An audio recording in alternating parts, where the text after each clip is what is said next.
Good afternoon to all participants and welcome to this webinar jointly organized by the Egmont Institute and the Belgian Association for the United Nations in collaboration with the UNHCR. Yesterday was the World Refugee Day and the HCR published its Global Trends Report on the 18th of June. And on July the 27th, we celebrate the 70th anniversary of the signature of the Geneva Convention. So there was no better moment to take a step back and to have a look at the challenges international refugee protection is confronted with in the world of today, but also the opportunities offered by the tools available to save lives and protect people, if at least there is a political will to use them. No one else than the High Commissioner Filippo Grandi could set the scene for our conversation tonight. And I'm therefore very happy and honored to invite you to listen to the message he shared with us ahead of this event. So we'll look now at this recorded message and then we'll come back to the conversation with our guests. Let's look at Mr. Grandi's message, please.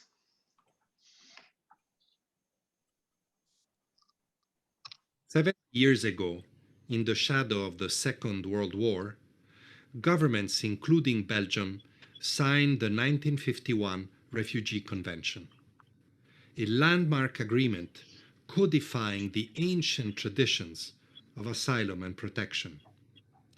All these years later, and despite promises to save future generations from the scourge of war, conflict and persecution continue to drive millions of people from their homes. Today, more than 80 million people around the world are forcibly displaced. Men, women, and children forced to run away from their homes, their families, the familiar, and thrust into the unknown. More than 90% of them remain in low and middle-income countries, welcomed and sheltered by those who themselves have little to spare.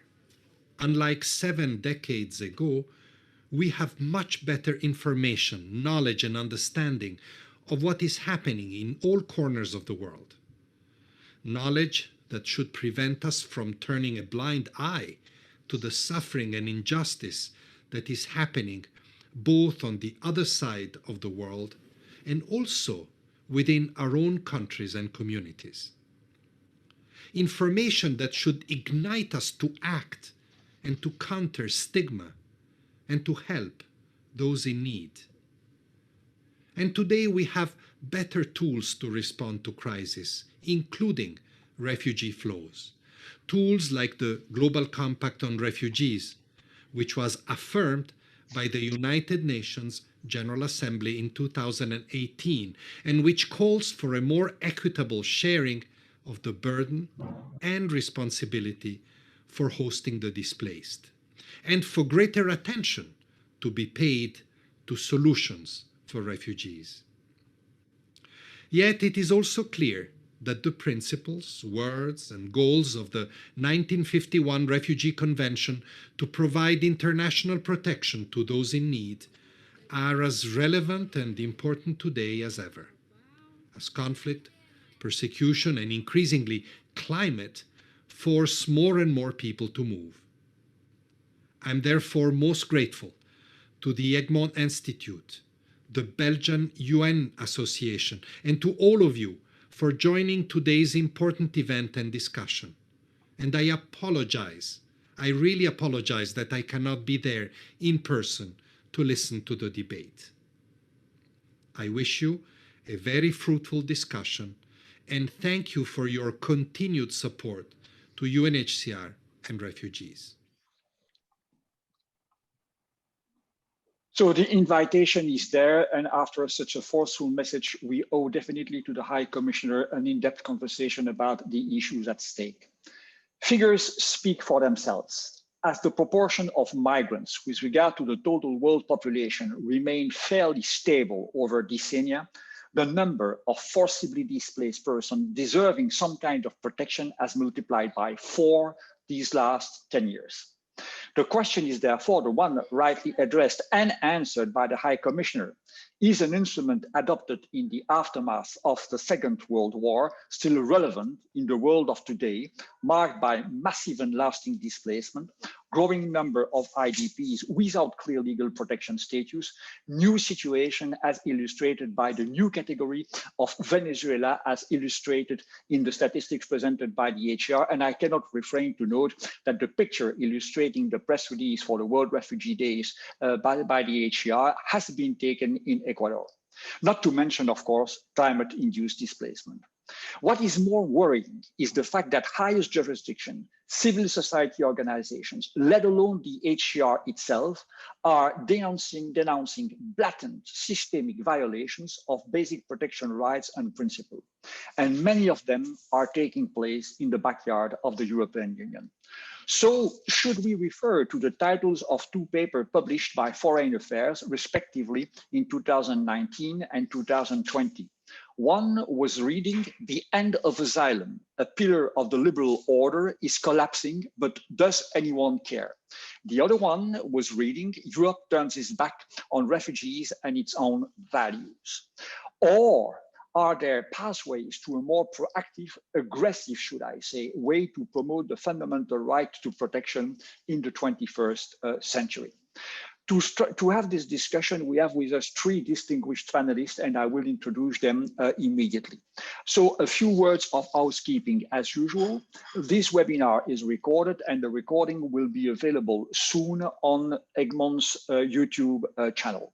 You are invited to ask questions through the chat box. You can do that in English, Dutch, or French. But I will ask you to be in all possible languages, short and to the point, so that as a moderator, I could see very quickly what it is all about and possibly bundle these questions. Also, as usual, don't wait to the end of the intervention of your panelists should you have questions. I mean, the sooner you will introduce your question in the chat box, the more fluent the conversation will be afterwards.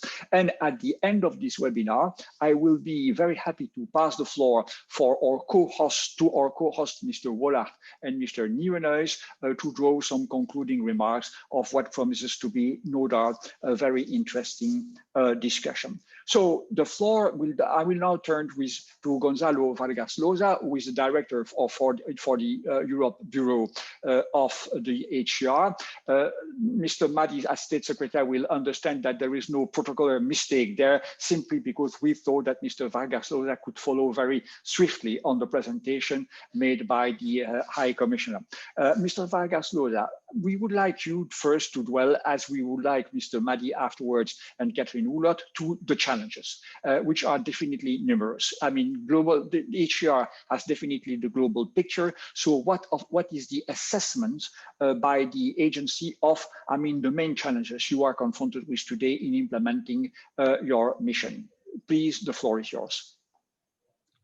Thank you very much, Jean-Louis. And first of all, just to echo the High Commissioner's warm thank you to the co-organizers for this very timely webinar. So it's also a pleasure to be on this occasion sharing the floor with the Secretary of State, with whom we had the privilege of spending quite a lot of time with the High Commissioner when he was here on an official visit last month, and of course also a real pleasure to be here with Catherine of ECRI, who's such an important partner for UNHCR. I will try to be quite brief in this first intervention, not the least given that the High Commissioner has already made an introduction. I think that, I mean, in terms of the challenges, I would point maybe to 3 or 4 at the global level. The first one, of course, is the most evident one and came across very clearly both in the High Commissioner's introduction, but also, of course, in the global trends report. And that is that the magnitude of the phenomenon of forced displacement in the world, unfortunately, continues to grow. There was a 4% increase, as stated before, in the levels of forced displacement as compared to 2019, and 2020 is unfortunately the 9th consecutive year of steady and uninterrupted rise in forced displacement globally. So much that today, 1% of humanity is displaced. The figures, I will not dwell on them in any more detail. The global trend report is there and speaks for itself. I would add, however, that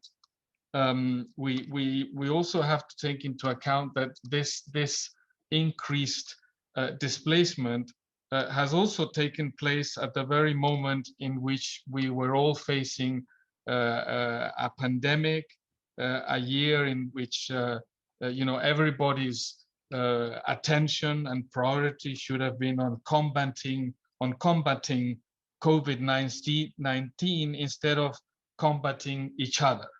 But that unfortunately was not the case. So conflicts continued in many parts of the world, in spite also of the very strong call by the UN Secretary General for a global ceasefire. And so the result was that conflicts continued, political stability continued, and therefore men, women, and children continued to be uprooted. Of course, if we see in the global trends report, what was the country of origin of most of these forced population movements, we also see that in most cases there were countries from where displacement has already been happening for years, whether it's Syria, whether it's Venezuela, whether it's Afghanistan, whether it's South Sudan, or whether it's Myanmar and etc. So once again, I think what is clear from the Global Trends report is that there has been an abysmal lack of political will at the international level, but also at the local level in these countries, some of which I have just named, to address conflict, to address persecution, to address human rights violations, to address political instability. And that is, of course, the root of the problem. Another perhaps related challenge, of course, is that not only the magnitude of the problem of forced displacement is growing, but also that the reasons why people move, the way in which people move, and in some cases, the way in which people moving are received are also becoming more complex. And here, again, not to be too elaborate for the sake of time, but as the High Commissioner mentioned, there is, it's worth mentioning here the critical issue of climate change, and estimates, put the figure of persons uprooted by natural disasters just in 2020 to over 30 million persons, and this is the highest figure in decades. I think that also at the same time, and also to insert at least a small sense of optimism, I would just add that in 2020 there were also some positive developments, and perhaps I should say that everything is relative. I should put as a preamble when saying that there were, of course, also some positive developments, which are also mentioned in the Global Trends report. Over 3 million internally displaced persons were able to return home. Having said that, many of them in very difficult circumstances, far from ideal, and in many cases we will have to see how sustainable those returns are. But it is true that over 3 million IDPs returned home, 500,000 asylum seekers were granted international protection, 250,000 refugees were able to return back to their countries of origin. Again, I would say that also in some circumstances under quite difficult conditions.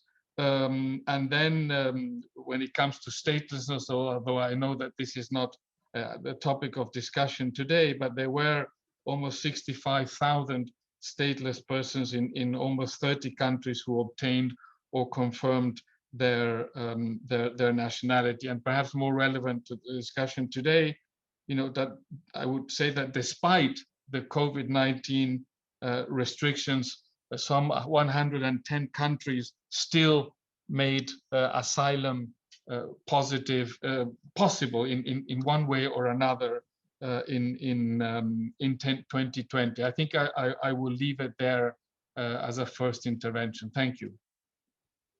Thank you very much, Gonzalo. Let me now turn to Mr. Mahdi. Mr. State Secretary, we are very honored to have you with us. This is the first time in an EPC-sponsored webinar. I hope that it's not the last time. You, as a new minister, you have accepted in the government one of the most complicated, dangerous portfolio in all possible governments, whether it is in Belgium or other places. And I think that therefore, just for that, tribute must be paid to you. But also tribute must be paid to you because, when looking at the policy note that you tabled in the beginning of your mandate, I witnessed that respect to international law and treaties was the first of your priority. So, Mr. Mahdi, in terms of challenges, what are your views? What are the main problems a minister who is also involved in the negotiation at EU level is confronted today when dealing with protection? Mr. Mahdi, over to you. Thank you very much. I hope my job won't be as dangerous as you've tried to mention it, but it is true. It's not the most easy job in business. It is the most polarized one. Talking about migration, whenever you talk about the policies you develop, you will always find someone who's mad at you. But that's politics, isn't it? And you are correctly right. I think that one of the most important challenges is international treaties in general, who are increasingly under pressure. And that has been one of my main points in my policy note, where I have also mentioned Hannah Arendt, who is an example to some extent to the policies we have to develop, where we have to think about the importance of having international treaties and knowing why we have international treaties. I often blame politicians who defend international treaties without explaining why they exist, not talking about the history that we have known. And I often talk in the Commission and in the Parliament about history, because we have to know, we have to take into consideration that there were times where international treaties that we have nowadays didn't exist, and that there was something like the Congress of Evian, where more than 30 countries united, trying to find a home for refugees of Jewish origin, and that after 10 days, none of those 30 countries was willing to be solidar and to take some people of the Jewish community in their country. And we all know what happened afterwards. So when you have political parties or even people inside public opinion who are talking negatively about international treaties, we have to emphasize that the times that existed where we didn't have those international treaties were not better. They were worse than the times we know nowadays, and that's why we have to defend them. I think a second challenge is the fact that the world that we know nowadays is not the same as the one we knew after the war, the Second World War. So Europe has become a stable continent with countries surrounding the European Union that have gone through a remarkable evolution, a tough evolution. And as a state secretary dealing with asylum and migration, I regularly meet colleagues from other countries and talk with their ambassadors here in Brussels. I think it's important to have discussions with countries surrounding the European Union, because we often talk about how we can strengthen Europe. We don't talk enough about how we can strengthen countries surrounding the European Union. Strengthening neighbors is strengthening ourselves. And that's in our own home, when we strengthen the neighbors who's living left and right of us. But it is the same regarding migration. When you strengthen countries surrounding Europe, you're strengthening yourself. So that's really something on which we have to work a lot. And that's why I try to focus as much as possible in having a dialogue and an empathy towards countries surrounding the European Union, because especially me coming from Belgium, when I don't know, I'm not only from Belgium, I'm from Brussels, and Brussels has a specific connotation. And I don't want to be the one pointing out with the finger, telling people from another country what they have to do. I want to know what I can do for other countries, what we can do from Belgium, but also from the European Union to strengthen countries of origin. I often give the example of Libya.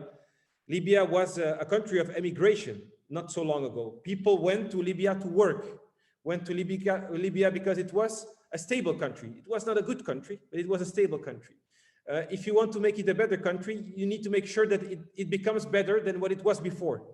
That is not what Libya is nowadays. It is not what most of the countries surrounding Europe is nowadays. So we have a big mission as European countries to try to stabilize countries and make sure that on a democratic level, they become stronger. I think there is a third aspect which is important, and it is the discussion of where are you safe and when are you safe? And we have discussions more and more in a Europe that is trying to defend itself, making sure that I often mention Paul Scheffer, who is a writer who has an interesting quote stating that in a non-liberal world, liberal societies have to defend themselves. And I think it is right. You have to defend yourself and make sure that the liberal society remains liberal, but that doesn't mean that you can outsource your responsibility, and that you need to make sure that someone who is knocking on the door and trying to find protection needs to be able to find protection. And really in the discussions that we are having on a European level nowadays, I think that we need to be concrete and as concrete as possible to challenge the sometimes really creative solutions that one are often proposing.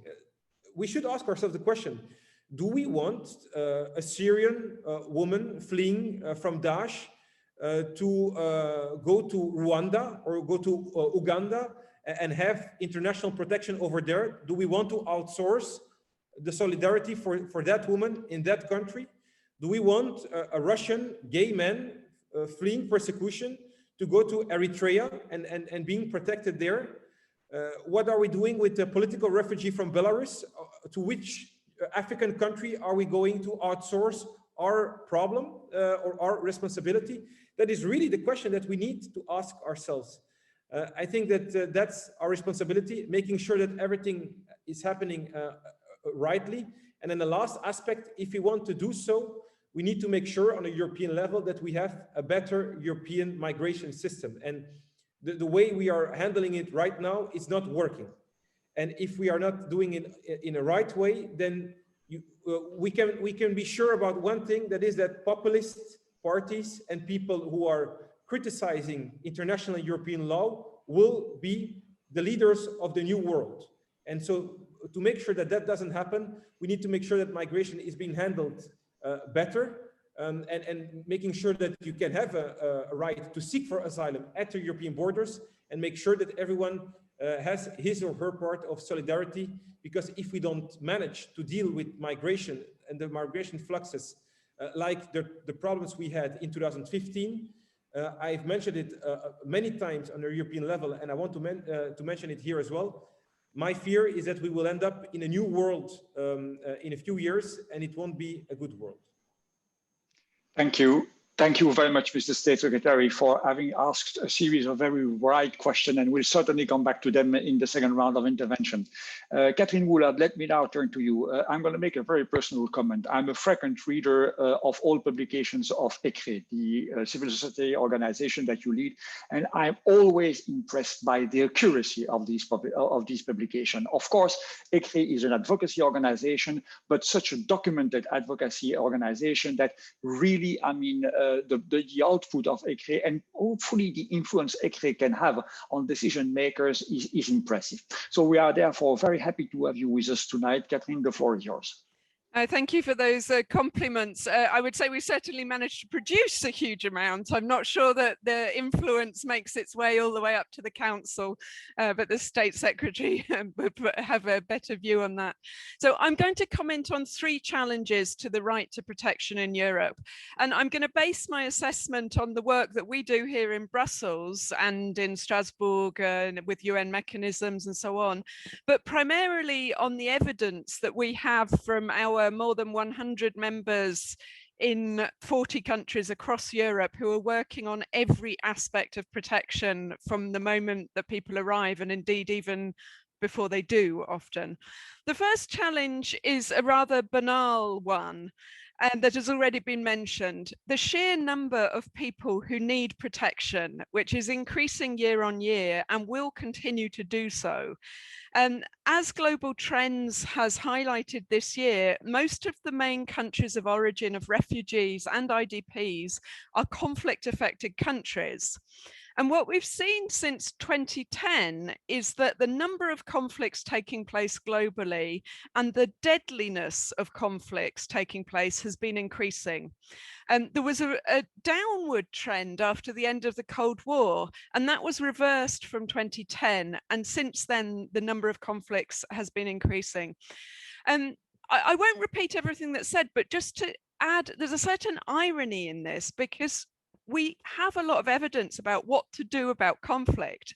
10 years ago, the World Development Report was produced by the World Bank, and I think it remains a seminal piece of work that examines all the evidence on how to deal with conflict. Yet conflict prevention, conflict resolution, peace building, and post-conflict stabilization remain marginal activities in foreign policy. So the cause is somehow outside this field, and the humanitarian consequences are dealt with by asylum and migration policies. A second challenge is what we would call the counterproductive responses on the part of many in Europe. And these counterproductive responses arise because the situation has become so beset with panic and fear. And I think these are areas of policymaking that often lend themselves to irrational decision-making anyway, and to a lack of an evidence-based approach. And that is something that has become more acute in recent years. The number of people arriving in Europe to seek protection was and is manageable, but it requires putting resources into asylum systems to make them function, and the application of existing standards that already exist in international law and the much more enforceable EU law. And instead, we have the situation of ongoing and flagrant violations, particularly at the borders, but also in other elements of asylum systems. And there's also the inconvenient reality that most people arriving in Europe do have protection needs. And this we see if decisions are followed through to the end of legal processes, rather than the misuse of statistics to refer to first instance decision making. And I mention that because separating the deserving and the undeserving, a disproportionate focus on return and deportation doesn't help in a context where many of those arriving do have protection needs. Instead, making asylum systems work is the answer. And I think some of the examples of counterproductive responses are things like undermining international law and undermining the rule of law in general, which puts European law in general at risk. And I think some of the points made by Secretary of State Mahdi are absolutely spot on when it comes to the purpose and value of international law. We see policies of deterrence, which make it harder to get a protection status, remove certain rights, introduce restrictive and punitive measures for asylum applicants. These are often introduced to address supposed pull factors. However, more than 30 peer-reviewed studies show that pull factors don't actually exist. People are moving because of push factors, being pushed out of situations where they come from. Yet the idea that Europe is attracting people and that there are pull factors has a grip on the political imagination that is very hard to displace. Some of these policies of deterrence create destitution, despair, anger, but also social tension. And we see that these trends also fuel the extremists and those with anti-immigration policies more generally. We also see external policies used to prevent migration, which can be counterproductive. It draws the funds and the attention away from the real purposes and objectives of these policies, which may be development, security, trade, and tackling the root causes. And there's a risk even that these attempts to capture external policies actually create more displacement. And finally, as a counterproductive response, I think this what we might call externalization fantasy options of trying to outsource responsibility for everybody. And this goes on and on. The amount of time and effort that's been devoted to this over 20 years, I think is very demoralizing. Right now, of course, Denmark is in the spotlight, but we see a discussion here in Belgium that this has been relaunched again by the State Secretary's predecessor, on whom I won't dwell, but those perennial impossible ideas come up, and it would just be better to focus on trying to make things function. And let me conclude with my third and final challenge, which is that I think often asylum and migration become issues that are used to distract from or draw attention away from other contemporary political problems. So either asylum policy, the conflicts over asylum and migration, or the people themselves as scapegoats are used to blame and to be blamed for other, where there are other reasons for malaise or for social and political problems. And that may be corruption and undemocratic policies in certain countries of Central Europe, where the discussion on migration, the attack on the EU is used to draw attention away from a rollback of democracy. It may be where there's economic insecurity, or it may be the ongoing crisis of political legitimacy and fragmentation of political party systems that we see everywhere in Europe. And instead the focus and the blame is put on asylum and migration, whereas underlying it are some of these other, sometimes more challenging issues. Thank you. There we go. Thank you very much, Catherine. Okay, so this was the first round, just meant to make us all very pessimistic about the future of protection. But the second round is made to maybe try to share with Mr. Vargas Llosa what he called earlier a small sense of optimism. Mr. Vargas Llosa, okay, I would like maybe to ask you to dwell on two things. First, the Global Compact on Refugees is very often presented as, I would say, the way to reinforce and consolidate by putting in a more general framework, the very core principles which are to be found in the Geneva Convention. Maybe could you elaborate a little bit on what the UNHCR expects to be the positive impact of the Global Compact? The second question, but there might be many other ones that you might wish to tackle, was inspired to me by the reading of the press release issued by the UNHCR at the occasion of the World Refugee Day. I mean, in a way, it's quite upbeat about the contribution of refugees to our societies, as illustrated during the pandemic crisis. It's about, I would say, basically the World Refugee Day is also an opportunity to celebrate the fortitude of refugees. So my question, inspired by the reading of this, my second question, inspired by the reading of this press release is, okay, is the change of the narratives with regard to refugees within reach? Could that be, I mean, the possibility to counteract what you yourself labeled as an abysmal lack of political will, to quote you earlier? Mr. Vargas Llosa, the floor is yours, but please feel free to elaborate on any other consideration, including what you've heard from State Secretary Maddy and Catherine Woolard. Please, the floor is yours. Yes, thank you very much, Jean-Louis. I will touch on those and then a couple of other points, not the least, perhaps a few words on the 1951 convention, given also the main theme. So a few points. I mean, to state a position that is well known, but I'll do it anyway, given the theme of today's discussion. I mean, we firmly believe that the 1951 convention has been and remains to this day, a life-saving instrument of protection, and that it is, as relevant today as it was in 1951. And in this context,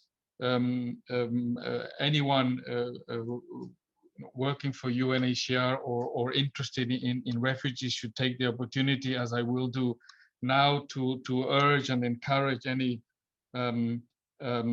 states which are not contracting states at this point to accede to the convention, and as indeed they continue to do, most recently, if I'm not mistaken, by South Sudan in 2018. Now my second point there, and also given that there are every now and then, as Jean-Louis, and those hearing us today know, every now and then there are questions about the relevance of the convention, whether it's enough by itself, given the changes in the world since 1951. I would say that that it's important, notwithstanding what I've said, what I've stressed in terms of the continued relevance.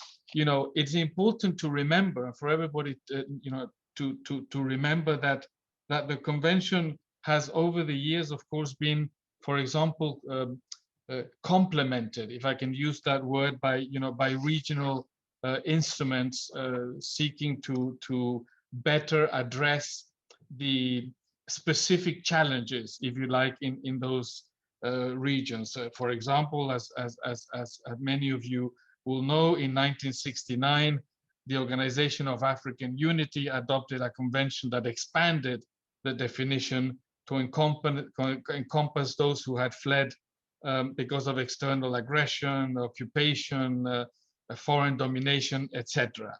Likewise, the Cartagena Declaration of 1984, if I'm not mistaken, added, those who had fled the country because of generalized violence and circumstances that seriously disturbed the public order. And of course, the Cartagena Declaration was turned into domestic law by many Latin American countries in subsequent years. So, in other words, the point there is that the continued relevance of the 1951 convention does not mean that it cannot be complemented, whether it's by legal instruments or by political instruments or by frameworks. And there, Jean-Louis, coming specifically to your question, of course, the affirmation by the UN General Assembly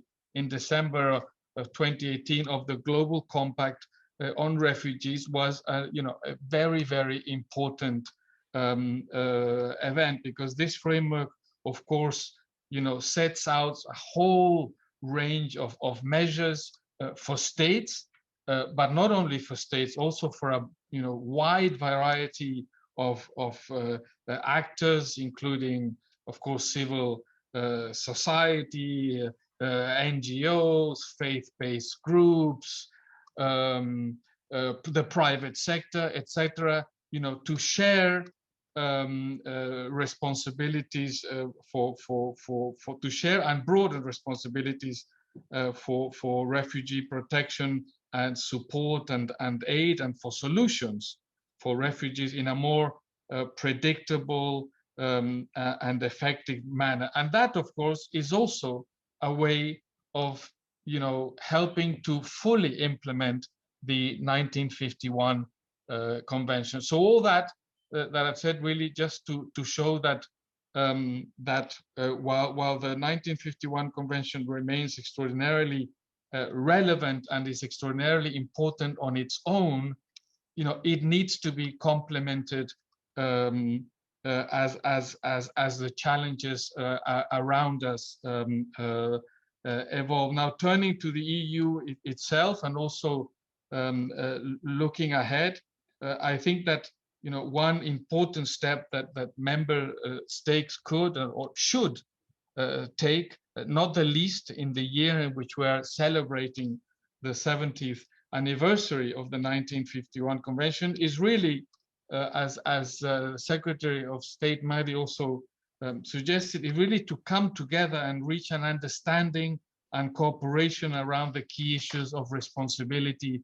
and solidarity provided for under the proposed EU Pact on Asylum and Migration. I think that it's a real pity that in spite of the efforts of a number of member states, and taking into account that the proposed pact was put forward already almost 10 months ago, it is a real pity that such an agreement has not yet been reached. And in the meantime, as also suggested by both of the previous speakers, we have unfortunately continued to witness an increasing number of incidents of pushbacks at the EU's external borders and efforts to externalize the institution of asylum to other regions. And these, of course, are practices which can seriously undermine the 1951 Convention, precisely at the moment when the collective objective should be to strengthen the implementation of the Convention and not to threaten it. I think the point that you raised, Jean-Louis, also about attitudes and the narrative is extraordinarily important, and I think that's the Secretary of State also raised this in his intervention. I mean, and also making the link with one of the points that Catherine made about the numbers of persons trying to reach the EU.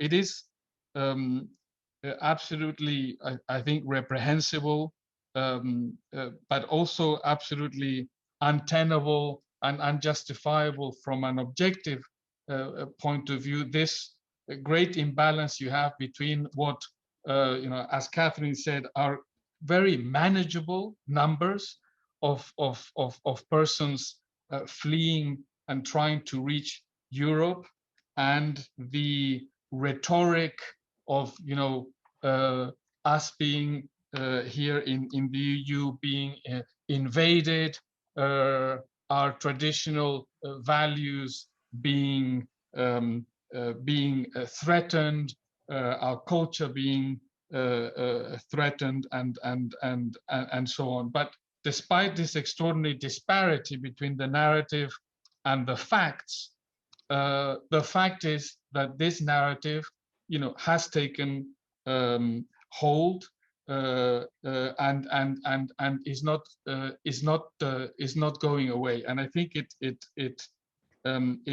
should be a constant reminder to all of us, to, of course, first of all to states, but I think to every individual also, that we really have to redouble our efforts to try to combat, I think, in the strongest ways, these narratives and these attitudes, which of course can also be a threat in themselves to the 1951 Convention. And I think that the best way to combat that narrative of doom, as I would call it, is exactly what the Secretary of State suggested, which is by managing the situation of asylum in a more effective manner. I think by showing those who predict the end of the EU, because there are people arriving here, whether it's from Afghanistan or from Syria, etc., is to show them that we can do this, that we can all do this in an effective manner with any, great dramatism, and that those persons who stay here can be integrated. So I think that the key lies in that. Thank you.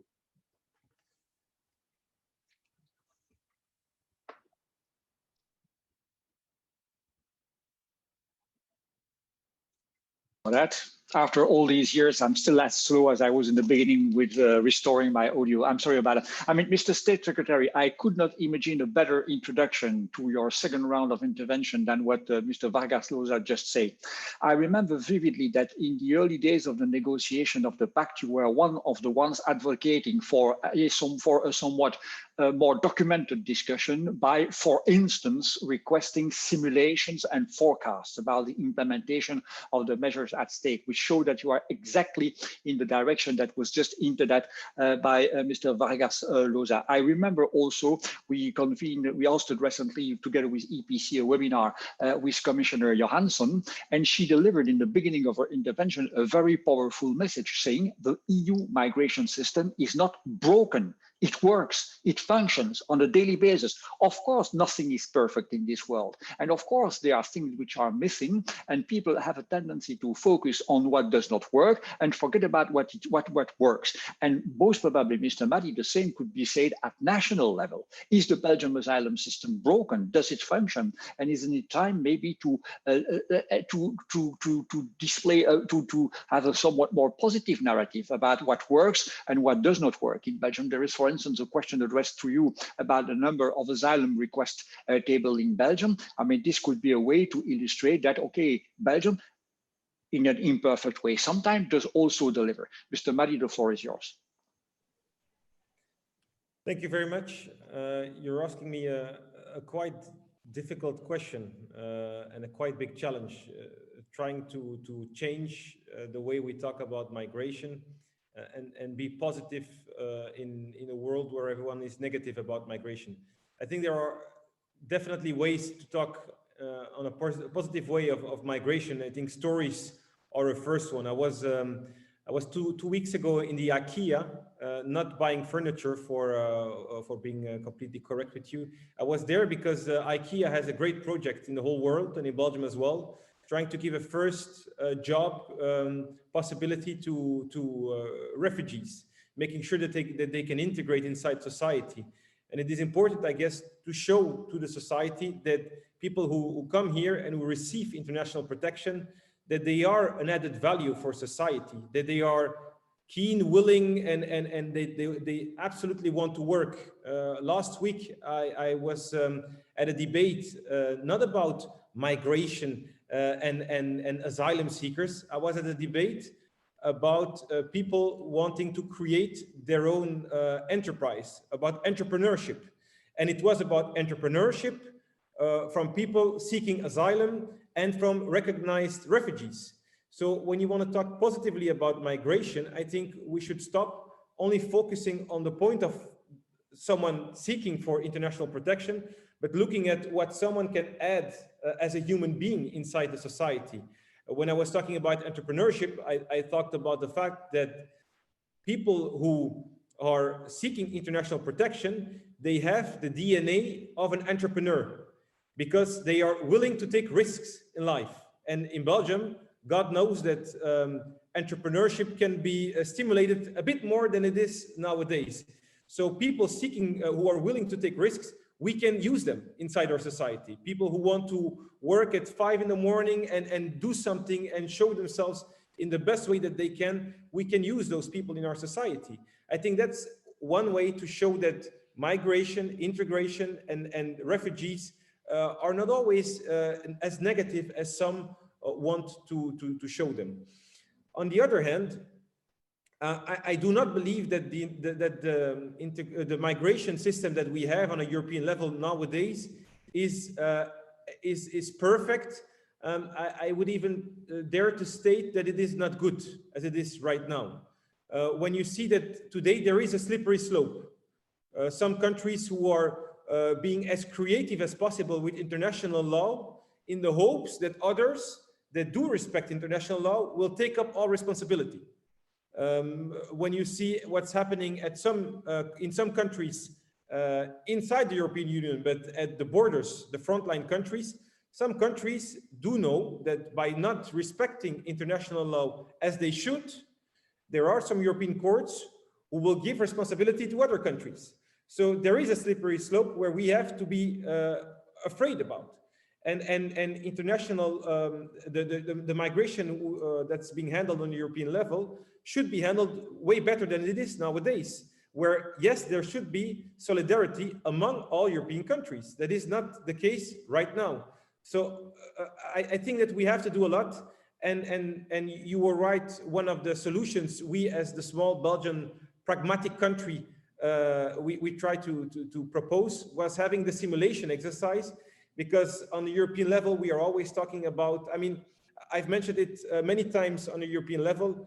I can stop having debates about the Pact on Migration with my colleagues from the other European countries. I can just record myself the first time and just play it again all the other meetings, because we are having discussions about solidarity versus responsibility. And no one's talking about the concrete numbers, the concrete solidarity that we are asking of every European countries. So the simulation exercise is really helping us to prove what we are saying right now, that we can handle migration. We can handle the amount of asylum seekers perfectly. But the only way to prove that is by having the digits, is by having the numbers. And the simulation exercise is now being taken care of on a technical level. My hopes is that we can quickly have it on a political level. We need to have discussions there, because some countries who have positions which are not mine will be in a very vulnerable position once we will have discussions about the numbers, because the numbers are giving us the right that migration can be handled in a right way. And the last aspect, I think managing migration is important, because I know it is not always or in this scope, it is not the most important aspect, but when you know that 2/3 of the ones who do not receive international protection, of 2/3 of the people seeking international protection do not receive international protection, and that of this group, more than 60% doesn't leave European countries, it is quite a challenge. And you need to make a distinction between someone who is a refugee and someone who did not receive international protection. And I think if we have a better border control, but in the same time, better legal migration, we can be able to have a better view about migration, which is not the binary discussion that we are having right now. Do we want more or less? Do we want to be tougher or less tough? It's not about being tough or not tough.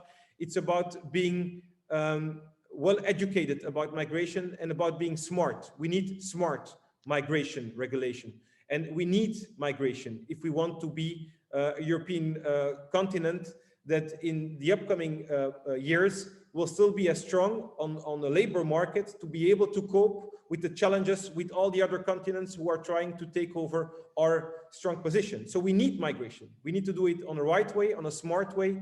And yes, I think that if we do all those aspects of our politics, we are able to have a change in the way we talk about migration, which is a positive one, because migration has a lot of positive aspects in it. And we need to show them, to express them, because they are important. Maybe a last aspect, we shouldn't look away regarding the challenges that we face on a European level regarding integration of migrants. I was in Greece last week, and when we talk about the challenges of migration, we often talk about return policies, we talk about strengthening the borders, we talk about solidarity, responsibility, whatever. We never talk about how are we able to integrate people better in our European society. And that's really important. In Greece especially, there is a huge amount of people who got international protection over there. And we need really to make sure that the integration process is better. And I think it's a responsibility of Europe, but it is also a responsibility of all the European countries. So that's really something that should be very high on the European agenda. Thank you very much, Mr. Mahdi, again about all these insightful comments, including the last one, which reminds us that indeed integration is one of the 3 durable solutions identified at the time by HCR concerning the situation of refugees. Catherine, again, feel free to comment on everything that was said until now, but maybe I would like to ask you to elaborate on one of the following comment. I mean, I remember when Ms. von der Leyen presented the program of our commission with regard to the migration, I mean, she was very clear that she expected, now that the crisis between inverted comma of 2015-2016 was over, that it would be possible to have an adult documented discussion about or negotiation about migration and the EU migration and asylum policy. In the meanwhile, we've had COVID-19 with us, which completely, I mean, took over, rightly, by the way, I mean, the political agenda. And one might have the feeling now that actually, if the EU negotiation is paralyzed, it's simply because pressure is not there anymore. And that the only way, I'm provoking you, and I see your body language, but I mean, and that the only way for the EU machinery to start, I mean, delivering again in the area of asylum and immigration would be to be triggered by another crisis or situation that would be seen, looked at as a crisis, but which could indeed, in that case, lead to the kind of haphazard decision that the State Secretary was referring to earlier. I mean, with a kind of downward spiral, where, I mean, at the end, the solution adopted by the 27 would be the smallest common denominator, instead of being actually of the level of ambition that the EU needs. But please feel free also to elaborate on any other kind of consideration concerning the future of asylum and protection. Over to you. Thank you very much. I understand and see the theory that decision-making at EU level has become so complex and so difficult with the 27 that it takes a crisis, or the theory is that it takes a crisis for something to actually happen. I think this is an extremely risky way to think about decision-making, in the sense that on this issue, crisis leads to very troubling and very bad policy, operations and law. So I think one of the things that we saw in 2015, 2016 was that a very deep and very real political crisis, indeed a series of political crises, led to decisions that significantly undermined rule of law and protection in Europe. That said, the situation remains quite blocked at EU level, of course, and I would say perhaps we're even reaching the limits of harmonization when it comes to asylum and migration. I think there's a number of issues. It's similar to the convention question that, of course, if we look at the Refugee Convention, there are many elements of it that are problematic or that are not adequate to deal with contemporary protection and the complex reasons for forced displacement now. And of course, the traditional problems such as the absence of binding provisions on sharing of responsibility, lack of enforcement powers and so on. Nonetheless, opening up any area of international law currently, however imperfect that might be, is extremely risky. And our view is that if the convention was opened up, it would lead to a fall in protection standards. So possibly supplementing, adding, reinforcing, either at international level, but most probably continuing at regional level and at national level is the way forward without opening up the international legal framework.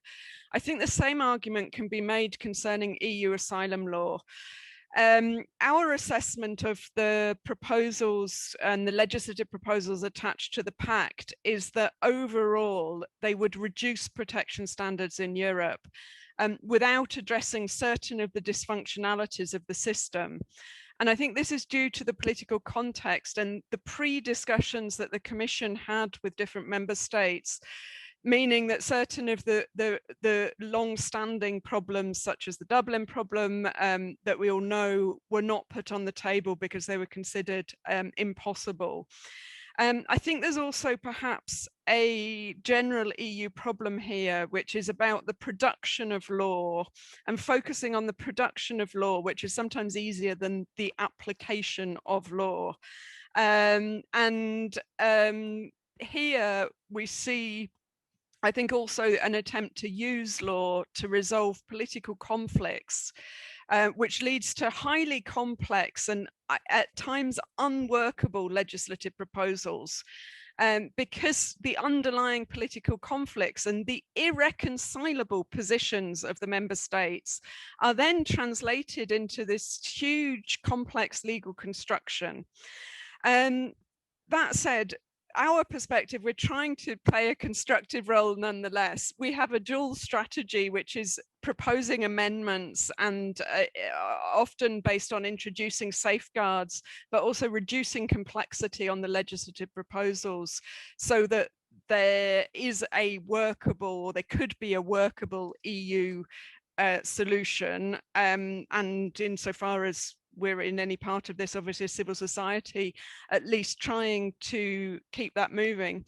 At the same time, it may be years before anything is agreed. And even if things are agreed, it's likely to be in the form of small mini deals along the way, rather than one global large deal, primarily because I think the payoff between the increased responsibilities for the countries at the borders and the solidarity piece, it's not yet sufficient to get the support of the countries at the borders. So the big deal may not happen, but there may be a series of smaller deals. But in the meantime, we have to try to counter, I think, sometimes the narrative that everything has failed, because this feeds into the idea that member states are operating in a void.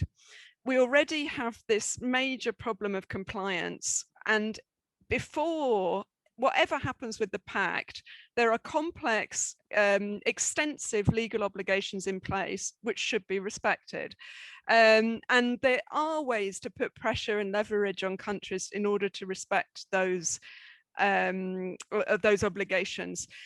Now, other alternatives, I think, are, from our side, making asylum function in Europe, be that with a new pact or with the existing legal framework, which is the best that we have for now, even though it's not perfect. It needs to be focused on.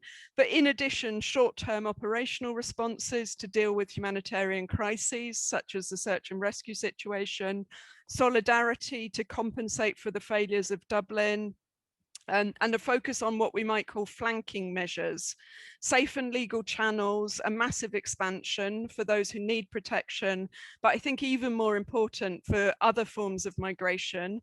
And there's been a steady decline in the numbers of legal migration opportunities for people arriving in Europe. So it's not surprising that people find their way into the asylum channel when some of the other opportunities no longer exist. And then this question of inclusion through rights, respect, and regularization. And here, I think for us, we would see a different kind of deal among the member states, where solidarity is offered to some of the countries at the border, for instance, in response to search and rescue. But in exchange, there's an insistence that they actually respect the law. So these appalling reception conditions, which are a cause of onward movement, that should be addressed. The absence of solid integration measures, I mean, for instance, we've analysed EU funding, that Greece for years spent not a single euro cent on integration. It's not surprising then that people are in a situation where they see no alternative but to leave. And integration is not an EU competence, but there's a lot that the EU can do through funding, through convening, and through support to member states. When it comes to something like reception, it absolutely is an EU competence, of course, under the Reception Conditions Directive, and it should be unacceptable that in Italy and in Greece that reception conditions are so poor. But also registration, absence of procedural guarantees, dealing with the asylum lottery, that's the variance in protection rates.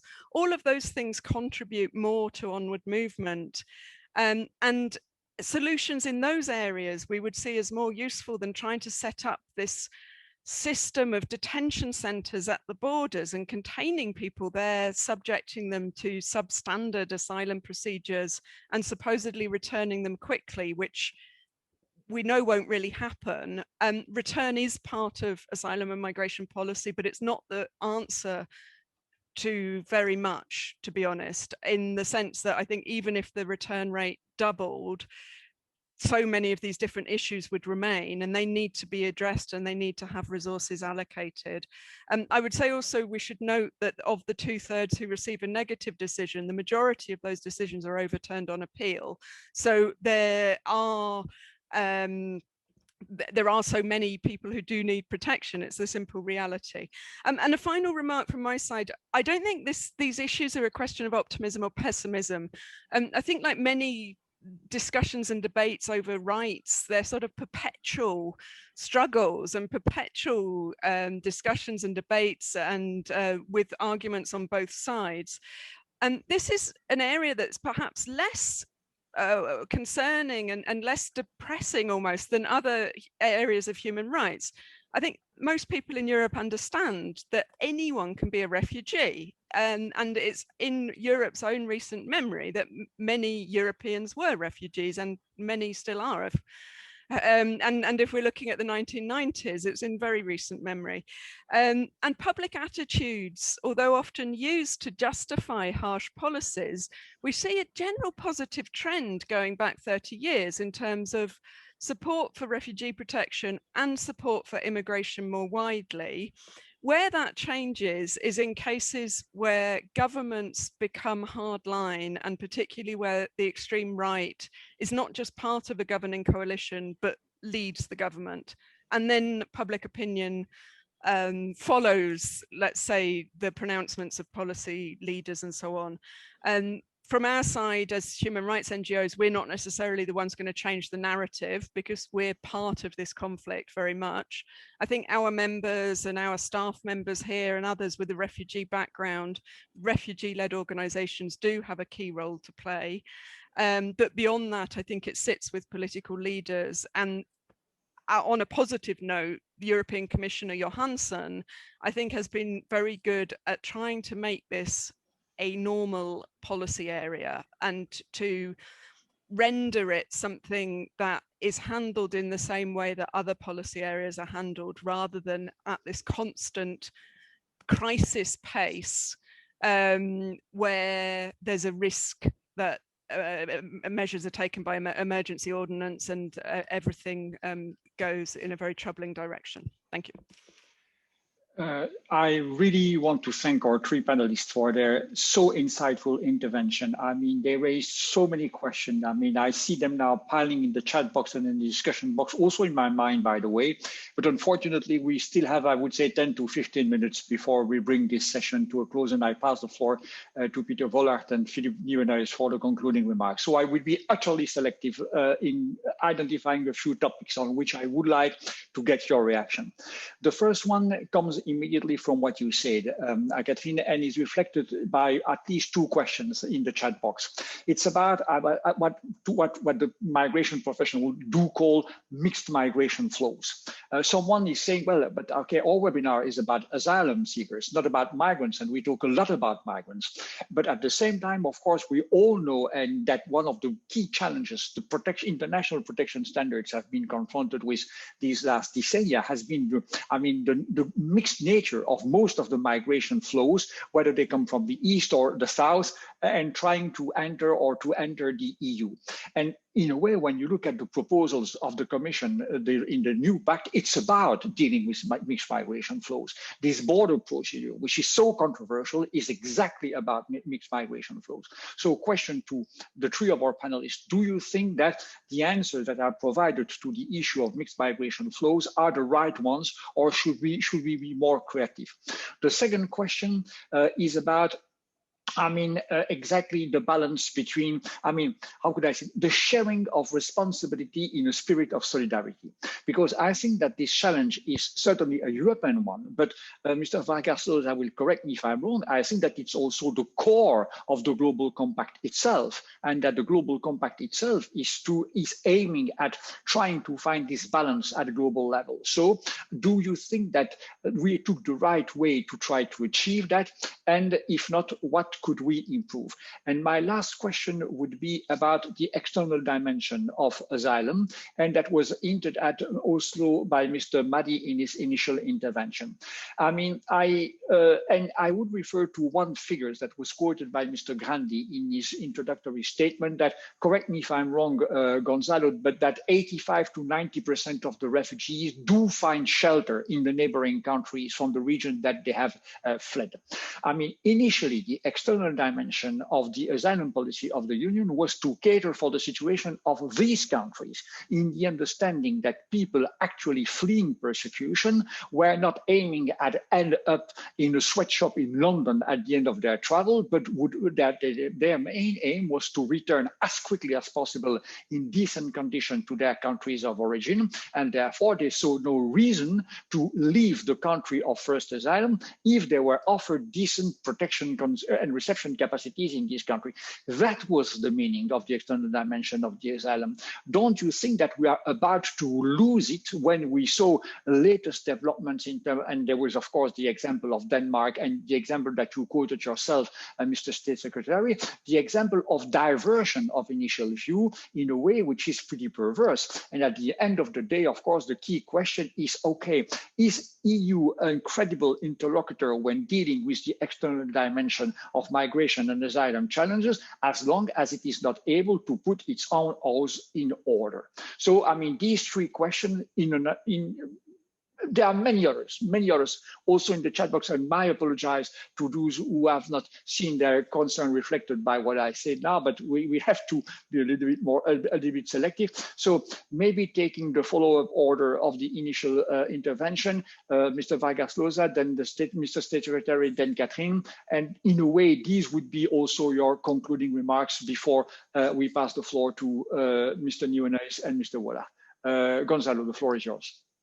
Thank you, Julie. I'll be very brief and will not try to address all the questions, otherwise I'll steal all the remaining time. But yes, maybe to highlight something that it did come out more in Mr. Grandi's introduction, but not so much during our discussion. And yes, I think that we've talked a lot about, particularly in the past 45 minutes or so, about the situation in the EU, and rightly so. But yes, I think it's very important to remember that the vast majority, almost 90% of refugees, of course, are hosted by neighboring and low and middle income countries. The figures are there in the global trends. Turkey hosting 3.7 million, followed by Colombia, 1.7 million, Pakistan, 1.4 million, Uganda, 1.4 million,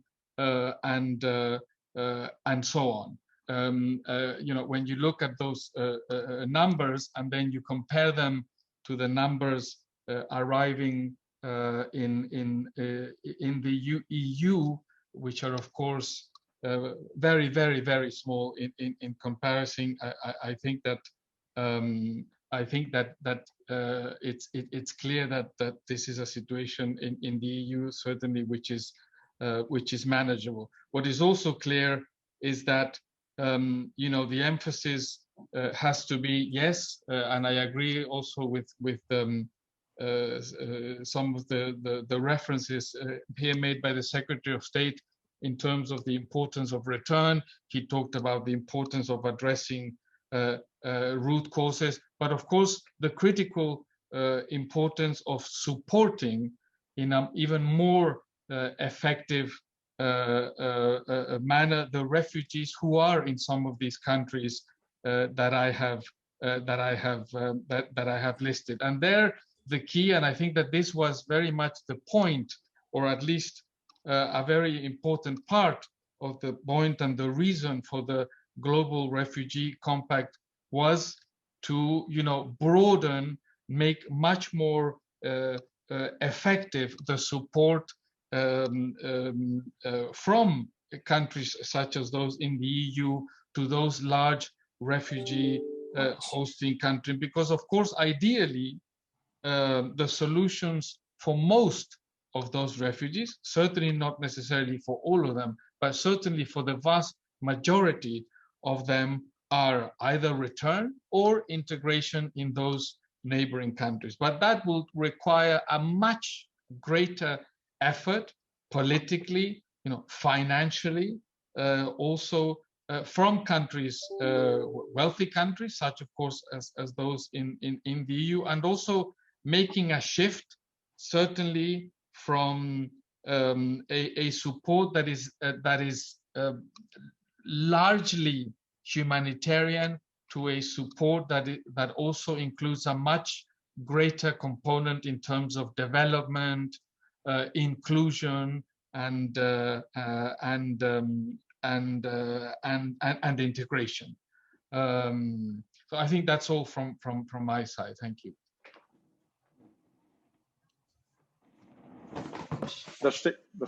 Please, Mr. Madi, please, the floor is yours.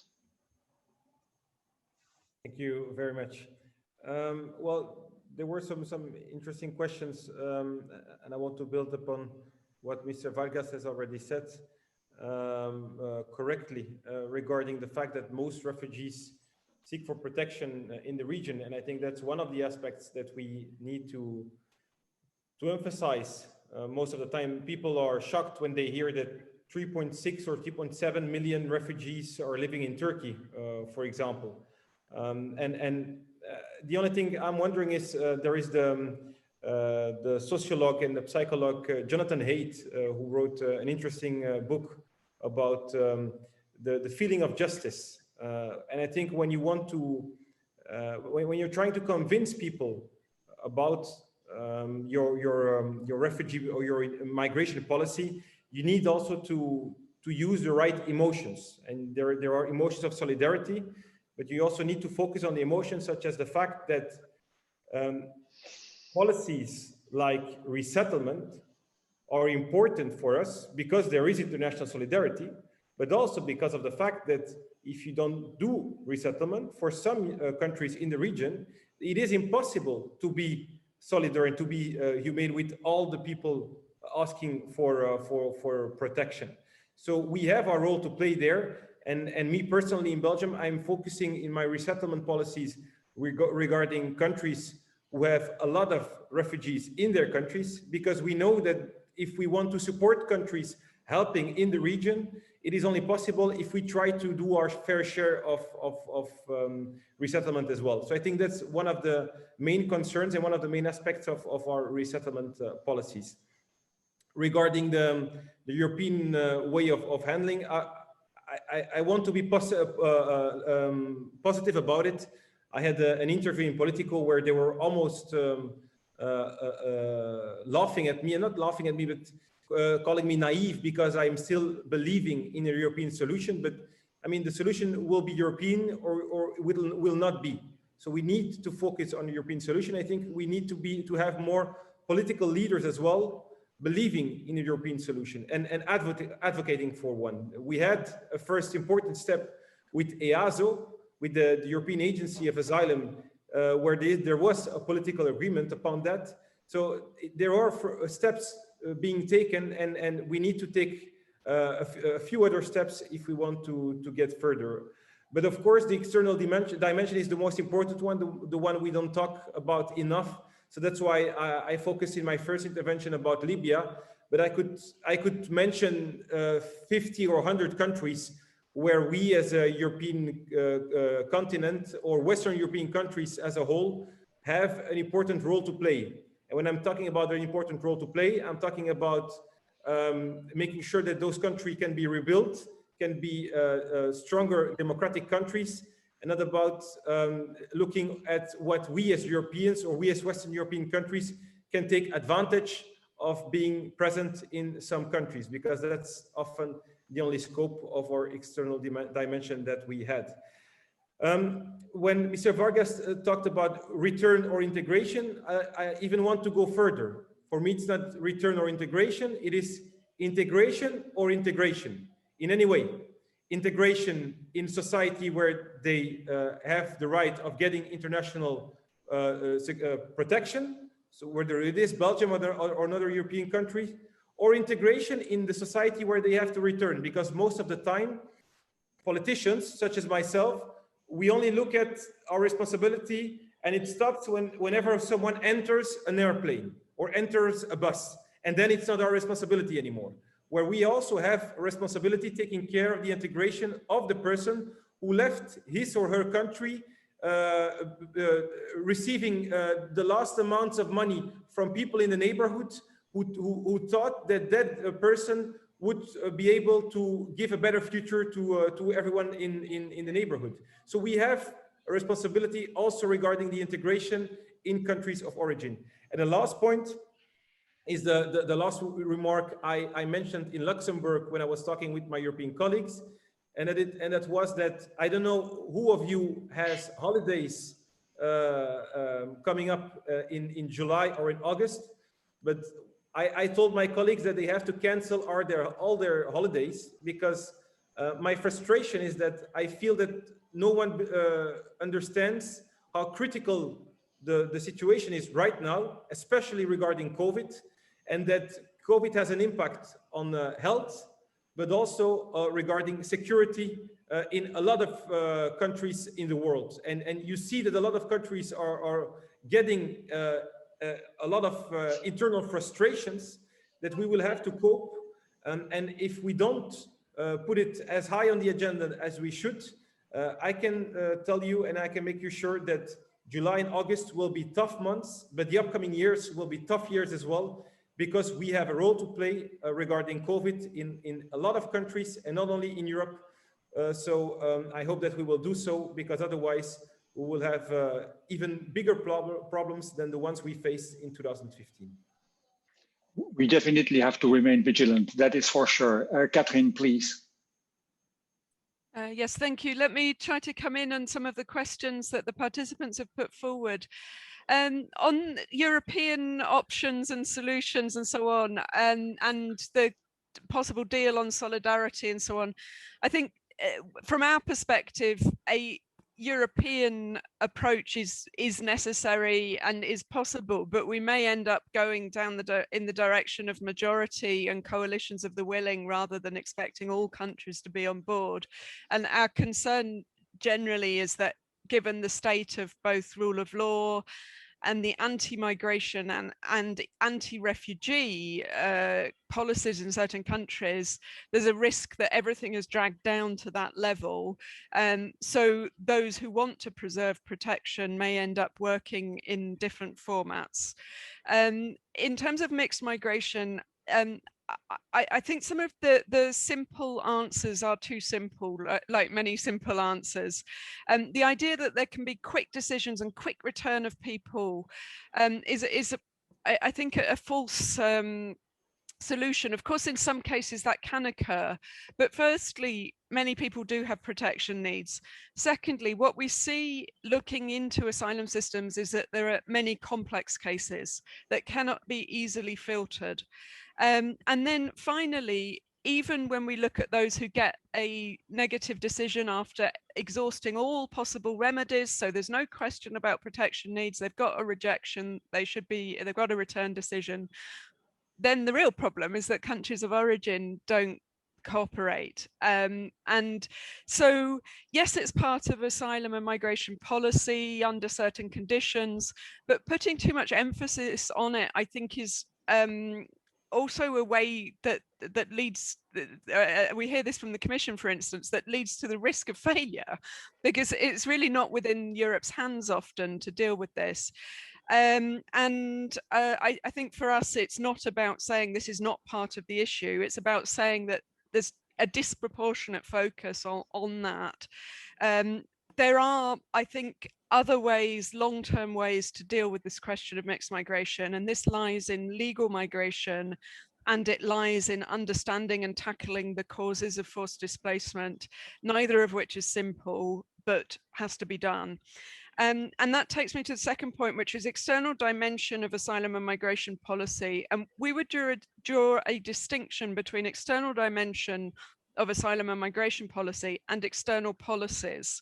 And I think the fear that we have is that increasingly ministers of the interior, commissioners with interior affairs responsibilities attempt to capture and control external policies. And this can often be counterproductive. Those policies are needed for humanitarian objectives, conflict prevention objectives, development, security. Forced displacement is a major global issue. It should be tackled by foreign policy, but that is not done through allowing a narrow agenda based on preventing migration, on controlling the uncontrollable, to dominate and to capture and to feed into external policies. And I think if we look at other countries, in some ways, the most useful thing that Europe can be doing is simply to take on its fair share of responsibility. If it continues to try to outsource responsibilities, it creates extreme bad feeling and bad disinclination to cooperate in other countries, and it leads to cooperation with repressive governments, which in turn create more displacement. And just as an example, one of the proposals on the table is for the mandatory use of safe third country concepts, not in border asylum procedures, but in regular procedures. It's still on the table. It was in the 2016 proposals and it's still there. And if countries are going to be considered as safe third countries by Europe, and Europe will attempt to deem inadmissible all the cases where it can send people to those countries, our fear is that this would have a gelling effect on those countries, and they wouldn't have an incentive to build up an asylum system, because then they will be treated as safe third countries and Europe will try to outsource people there. So that's just one example, but I think there's many where we see a negative effect if Europe doesn't at least do what is perceived of as a fair and proportionate attempt to manage asylum. And finally, COVID, I think, plays into all of that. It will lead to more displacement, either directly through affecting livelihoods or indirectly through generating conflicts. I think the answer to that, again, is in those complex ideas of ensuring that international cooperation policies tackle the issues they're supposed to tackle and are not then diverted to try to prevent people crossing borders. Thank you. Thank you very much. Catherine, what it struck me that you added another reason to the one mentioned by State Secretary Madi to impose a travel ban on ministers of interior. But okay, now the time absolutely has come. There's enough to do in Europe, I think, without flying around. So now the time has come to draw concluding remarks. First of all, before passing the floor to Peter and Philippe, I really would like to extend my apologies to those who have not seen their question answered, whether it is about international accountability, Evelyn Waters, or this very interesting idea of Alberto Neidhart concerning a new basis for a non-refoulement principle concerning the climate refugees or the climate-induced displacement that would allow able to spare the debate about the reopening of the Geneva Convention. Because of course, I mean, this is one of the great danger. I mean, we've heard that time and again that the Geneva Convention was not up to speed anymore to the new challenges, and that therefore it should be reviewed, it should be reassessed. I mean, I remember having heard that for the first time in the aftermath of the civil war in ex-Yugoslavia, but it was resisted, and the Geneva Convention is still there, strong with us, and we have plenty of we heard plenty of reasons tonight to keep it like it is, and not and to deal with the new challenges in an appropriate manner, but in line with the principles enshrined in the convention. So I will stop there, extend my thanks to the panelists, extend my thanks to those who have stayed with us until these late hours in the afternoon, pass the floor to Peter and then to Philippe. Peter, the floor is yours. Thank you so much, Jean-Louis, for this great moderation of this webinar. It was nice to work together with you again with the Egmont Institute. I just want to share two reflections built on the last comments of our panelists of today. Indeed, the dramatic impact of COVID-19 on this topic. I want to share some results of the last Ipsos report that was published last week on the global attitudes towards refugees in the world. Also, Belgium was questioned in that report, and we see a very huge ambiguity in the results. So the first key finding is the majority of people in the countries surveyed, 70% of them, support the principle of seeking refuge from war and persecution, but few, only less than 20%, are open to letting more refugees into their country in practice after the pandemic. The second important key finding of this global survey of 28 countries around the globe is people are reluctant to see their governments spend more on supporting refugees around the world due to this pandemic, with only 14% on average agreeing. And thirdly, people are divided as to whether the governments should have closed border policies. On average, across the countries surveyed, only half of the respondees agree that their countries should close its borders to refugees entirely, and 45% disagreed. And last but not least, there is a widespread skepticism about the motivation of refugees coming into their country. At least half or more in every country polled agree that foreigners entering their country as refugees aren't genuine refugees. So you see, the impact of COVID-19 is immense on this topic, but indeed I follow also the overall concept that it's not all doom and gloom in this area. And I want to end by a second reflection, and that is that one of our youngsters in the UNA Belgian Flanders Association is Antoine Bakash. He fled from Syria in 2016, and he wrote last week in the weekly Dutch magazine Knak an opinion article. And I'm so glad that he found us, because he is also part of the board of the youngsters group of UNA Belgium Flanders. And his main message is the best way to deal with refugees is to offer them the networks of your own regional country so that they can be part of networks. And I think that's an important message for us as a networking organization, to do at least three things.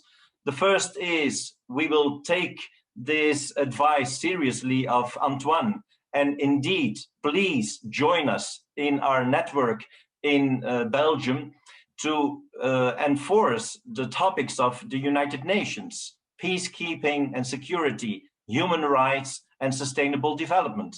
We are there as civil society organization and network, so we can use all of those people that really want to become peacemakers in their countries. Secondly, we will give more than ever the floor to those people during our activities. And hopefully after summer, we can see each other in real life again after more than 15 months of looking into that black hole of our cameras.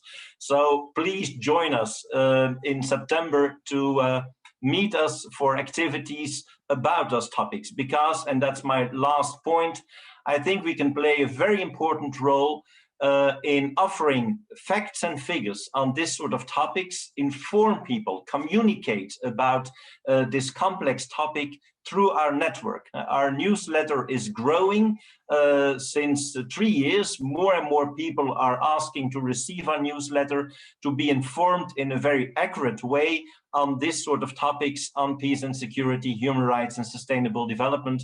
And I'm sure that my board of directors and our growing group of members will support the idea to join forces with government to inform people in the best possible way on this topic. Thank you so much to the panelists, but I give the floor to my co-chair of the French-speaking part of Belgium, Philippe Nieuwenhuis.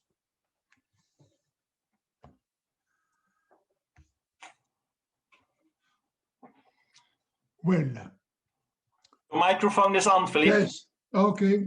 No, it's back to you. Now, I would like to thank Egmont first, Mr. De Brouwer, of course, the High Commissioner for his forceful message, the Secretary of State, Sami Madi, Mr. Gonzalo Valcastiosa, and Madame Woolward for their intervention, their answers. I certainly do hope that our members and those who, all those who watched this conference understand better the complexity of the issue. I am afraid that they understand that the issue is extremely complex. And of course, the Convention of 1951 is like the tip of the iceberg. This is a document which is applying to theoretically and abstractly clear situations, which is refugees, people who flee persecution, who flee conflicts. And of course, among all our people, the issue of immigration has become very important. More than in recent decades, people realize that they are in a country that has become an immigration country. For their parents, immigration countries were over the ocean. It was Canada or United States or Australia or New Zealand. No longer. They are immigration countries. And they realize this new reality, and this new reality is shown to them by a single word: refugees. Those who come here are refugees. Whether they are accepted as refugees or not accepted as refugees, have been rejected as refugees, they are considered refugees. And of course, there is a humanitarian positive story attached to the name of refugee. I think it is important to have a rational debate, and more than anyone, I think, is State Secretary conscious of this need, because the perceptions are in fact very blurred, very confused, and we have to try to clarify the issue, clarify the figures, but clarify the issue also. So I think this conference that certainly be useful. We all know now that the issue of immigration, if we didn't know it before, that the issue of immigration and refugees is a very complex one with many aspects, that there is a treaty that has to be respected, the 1951 Convention. This is the only thing that looks simple in the whole domain of immigration and refugee. There is a convention. We have to stick to it. We have to implement it. It is in a way guaranteed in our country because international law is above national law. And we have courts that see to it that no violation can be go unpunished, but we have to see that other countries, especially European ones, implement this convention. We have to see that countries who are producing refugees, in fact, are helped to solve their internal conflict. So thank you very much to Egmont, to all the speakers. And I think we all know more about it, and we are better able to discuss it within our groups and with friends and colleagues. And we are better informed than we were before 5 o'clock. Thank you very much. Thanks to all of you. And don't forget that the recording of this webinar will be soon available on the YouTube channel of Egmont, so you can multiply it. Thank you very much. Have a good evening and good luck to all of you in your involvement in migration related and asylum related issues. Good evening. Good evening, everybody. Bye.